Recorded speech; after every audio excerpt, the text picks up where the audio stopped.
parables as we hear today in this beautiful one that, again, only unfortunately we hear once every 3 years on a Sunday. Parables are meant to afflict the comfortable and comfort the afflicted. And we see that in this gospel today. So the scholar of the law here is more interested in fulfilling the law than loving the neighbor. Staying within these strict confines of right and wrong is so much simpler and certainly so much more sanitary than mixing it up with real people in real need. So who is the neighbor? Who is my neighbor? The scholar asks. And he wants specific calibration, clarification. Who is and who isn't the neighbor? He certainly doesn't want to make the mistake of offering his charity unnecessarily. Doing is more important to him than being. He'd rather do what he has to do. He'd rather do what he's obliged to do than be the compassion of God. So Jesus tells a story that's not neat or simple or clean by any means. It involves a whole lot of mess because you have here reputed holy men maintaining moral cleanliness and social distancing even before we had to wear masks, passing to the other side of the road when they see blood. They obey the law, but they don't fulfill it. I'm always a little, conscious about this particular gospel. The priest, the Levite, pass by, and all of the many times that I can simply pass by not because of contamination, but just too busy at times. Then the Samaritan arrives, a sinner by any other name, and there's even more of a mess because he lays his hand on this bloody enemy, but only for the purpose of offering help and healing and hope. So the story is so theologically messy that it's sort of mind-blowing to the self-righteous scholar who's asking this question. Can the compassion of God be so powerful that it will pour itself into any willing vessel, even this heretic? Is the mandate to show compassion more important than keeping the rules, keeping the directives? And is it possible, in fact, to keep the rules and miss their meaning entirely? Yes, it is. So in the second reading today, we hear St. Paul portraying Jesus as the image of the invisible God. So what do we want to find Jesus? We look to Jesus. The parables are meant to reveal God in very surprising ways that even afflict the comfortable. They upset us. So the question from the reading today is, passing by anybody, what does God look like? How can we image God? Kids often ask the question, what does God look like? Not easy to answer, but Paul says very simply, Jesus is the image of the invisible God. So this gospel parable calls us to look anew at the maligned Samaritans, even in our own day, 2,000 years later. So Jesus' challenge becomes sharp if we let the Samaritans represent not only marginalized people out there, but especially the people with whom we, most vehemently disagree. Can you imagine what it would have felt like to be desperate enough and rescued by that guy or that person, that kind? In other words, relying upon the person we denigrate is the most uncomfortable image of this particular story that we hear today.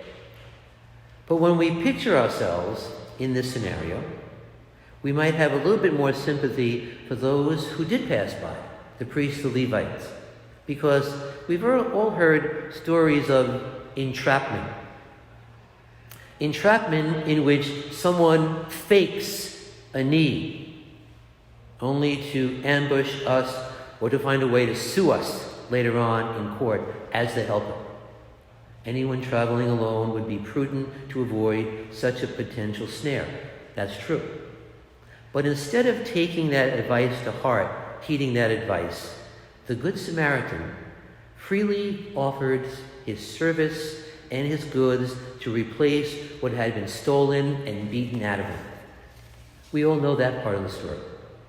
But suppose, for a moment, we listen to the parable as a response to the question we started with.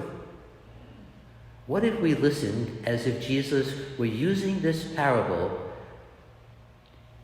who is the neighbor, to draw a portrait, to draw a picture of God, a self-portrait of this invisible God? What would it mean to envision God as the Samaritan? Seeing the victim's plight, the Samaritan, what does he do? He drops his plans. He sacrifices his own provisions to treat others' wounds. He transforms his cargo animal into an ambulance. And finally commissions someone else to continue caring for the victim. Who better than this Samaritan gives us a picture, a portrait, an image of Jesus, the compassionate, incarnate Word of God. And so from this vantage point, we have a story here about someone whose human dignity has been defaced in every way possible, just like the fallen human race in general, robbed the possessions and left for dead. The helper, the Good Samaritan, freely assumes the vulnerability of the victim. The helper and the Samaritan together. So, is there any story in Christianity that offers a more poignant depiction and description of Jesus' mission of taking on human flesh? When you think about it, the Nativity, the Christmas story, tells us that God took on our vulnerability, and the story of the Passion shows us that the Incarnation led to Jesus' victimization by the very ones he wanted to save, us. So here we are in the middle of the summer, in the middle of a beautiful day, in the middle of Luke's Gospel. We get this parable that explains the motive of Jesus' mission, of why he came to earth.